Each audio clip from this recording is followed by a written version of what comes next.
Maadhimisho haya ya siku ya wanyamapori duniani kwa mwaka 2026 yanatoa fursa kwetu kujadili changamoto zinazokabili sekta yetu ya uhifadhi na wanyamapori na namna bora ya kuzitatua kwa ustawi wa uchumi na maendeleo ya jamii yetu. Ni muhimu hapa tukaziangalia changamoto hizo ambazo zinaikabili sekta hii ya uhifadhi wa wanyamapori. La kwanza kabisa, sisi wa Tanzania ni mashahidi.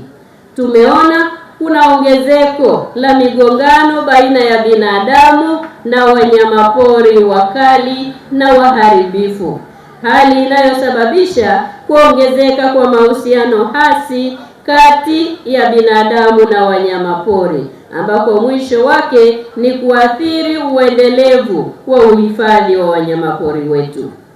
Lakini pili, ni muhimu tukatambua kwa nini tumefika kwenye tatizo hili la kwanza.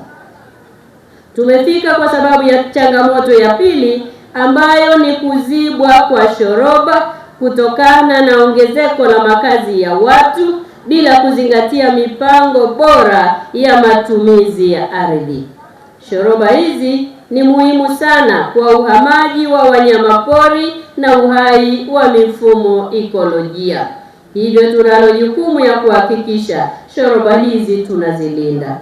Lakini changamoto ya tatu ni nini? Ni kupungua sasa kwa makazi ya wanyamapori kunakosababishwa na uvamizi wa maeneo ya hifadhi kutokana na upanuzi wa shughuli za kilimo, ufugaji na uchimbaji madini, hali inayochangia kupunguza maeneo ya malisho na mazalia ya wanyamapori.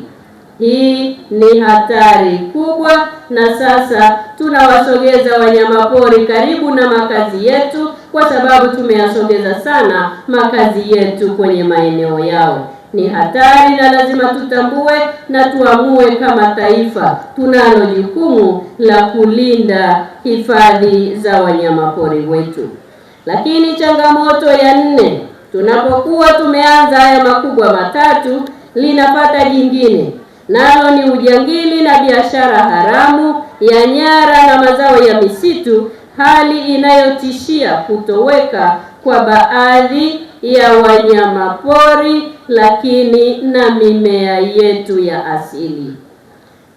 Tano, ongezeko la mimea vamizi, kwa sababu tumesogeleana sana, kwa sababu tumeyavamia maeneo haya. Maeneo yetu ya hifadhi na nyanda za malisho yamevamiwa na mimea vamizi, ambayo mimea hii ni hatari na inapunguza malisho ya asili na kuathiri uwiano wa ekolojia.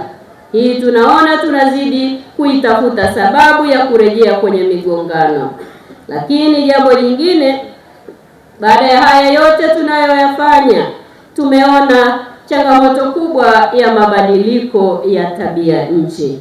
Haya tumeona athari yake kubwa, ambayo moja ni kusababisha vipindi virefu vya ukame au mvua nyingi kupita kiasi kwa muda ambao haukutarajiwa.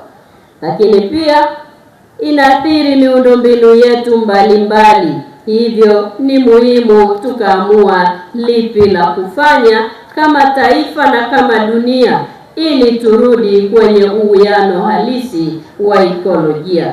Serikali yenyewe kwa kushirikiana na wadau wake mbalimbali wa uhifadhi imechukua jitihada kadhaa, zikiwemo kuandaa na kutekeleza mikakati ya uhifadhi, ikiwemo moja, mkakati wa kutekeleza sera ya wanyamapori ya mwaka 2007 wa mwaka 2023 hadi 2033.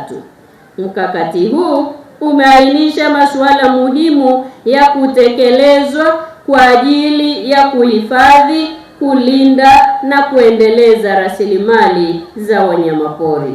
Lakini mbili, serikali imeandaa mkakati wa kitaifa wa kupambana na ujangili wa mwaka 2023 hadi 2033 wenye lengo la kutokomeza ujangili wa nyara na kitoweo ifikapo mwaka 2033.